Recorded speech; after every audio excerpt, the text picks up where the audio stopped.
Hello everyone, my name is Lori Chu and I'm excited to present to you the topic that I chose for discussion, which is risk-taking. I'd like to start simply by defining what risk-taking is. According to the Webster Merriam Dictionary, risk-taking can be defined as the act of doing something that involves danger or risk in order to achieve a goal. Risk-taking can be positive or negative. So if you think about negative risk, you might think about drunk driving. The act of driving while drunk involves the risk of hurting yourself or other people in order to get to another location. When you think about positive risk-taking, you might think about applying for a job. When you apply for a job, you certainly have to run the risk of not being chosen for that job in order to actually get it. There are different perspectives when we talk about risk-taking as well. Just a couple of perspectives are presented here just to show that risk-taking is something that we all do all throughout life and even into adulthood. One perspective that I would like to look at is actually from a business standpoint. If you listen to people who are really big into investments, they like to say the greater the risk, the greater the reward. So an example would be if you're investing in the stock market, the risk is greater by investing in the stock market than it would be if you put your money into a savings account. But the stock market is also known to produce a much higher return on the money you invest. As a point of comparison though, when we look at risk-taking from an adolescent's perspective, the consequences involved in the risk-taking are their main focus.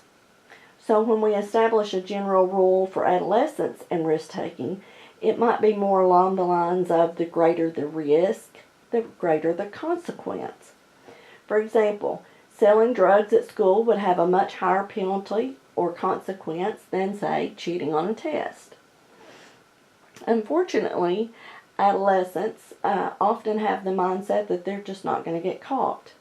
So they're willing to take that risk anyway in order to get whatever reward it is that they're seeking in taking that risk.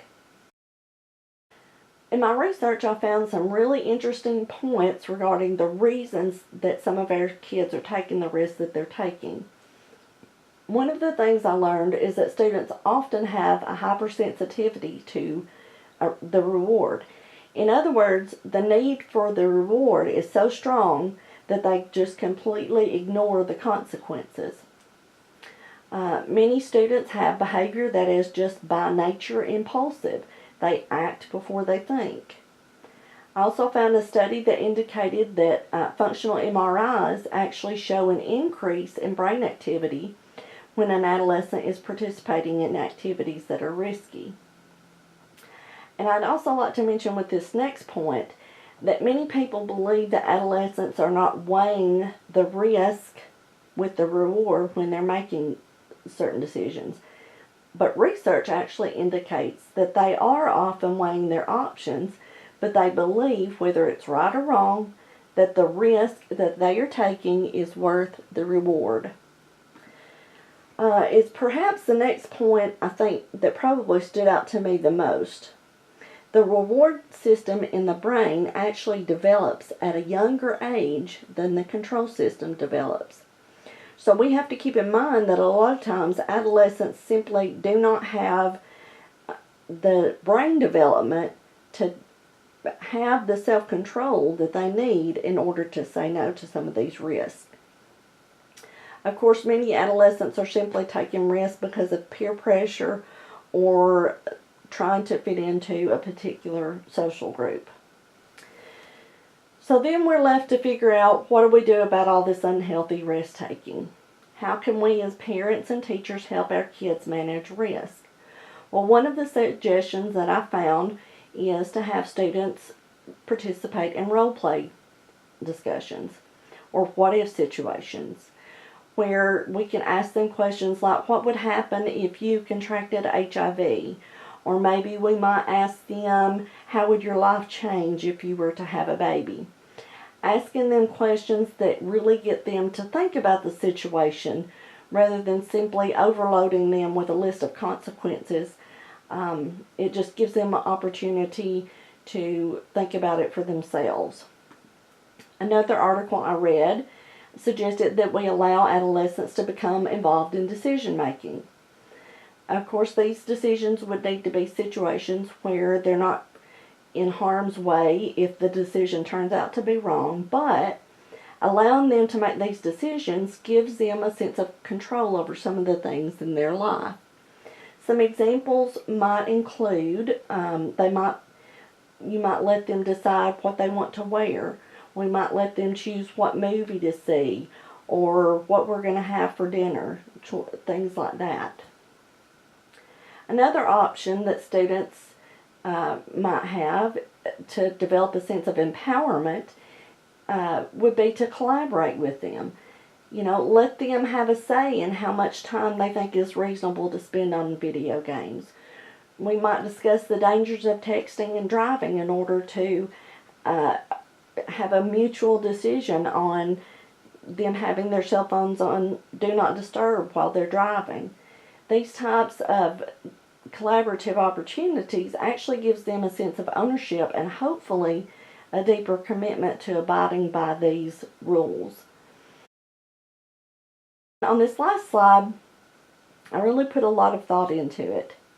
The thing is, we want our students to participate in class. We want them to be actively engaged, but they have to be willing to take the social risk in order to participate in the class. And so I got this idea from an educational speaker that I heard years ago named Rick LaVoy. And what he suggested was that we think about risk that our students have to take throughout the day in the same way that we think about gambling, using poker chips. I'd like for you to think about that last slide very seriously for just a minute. You see, if you think about a child's participation in your classroom in terms of how many poker chips they can spend, you might wind up looking at things a little differently. Think about when a child comes to your classroom and decides to participate in your class. When you ask a question, they have to take a risk of losing a poker chip to answer your question. Okay? So let's just say I ask Ashley here a question and she answers wrong. First of all, she's already lost a poker chip because she got the wrong answer. No, Ashley, that's the wrong answer. Then what if I take it a step further? Were you listening in class when we covered that? Do you ever listen in class? What do I have to do to get you to pay attention? Do I need to call your mother? So suddenly, I've taken almost all of her poker chips. What are the odds that she's going to participate in my class after that? Probably none. And the thing is, we don't know how many poker chips a kid comes to class with to begin with.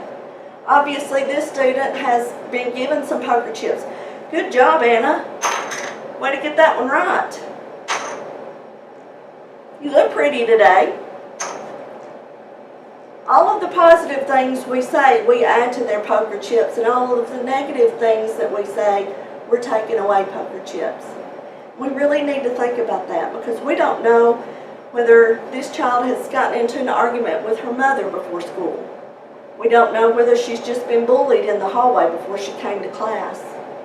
She might have a situation where the bus driver yelled at her when she got on the bus. We don't know what they bring with them to class. And so here's what I would like for you to think about as we go through these last slides. It's a quote that I would like to leave you with by Maya Angelou.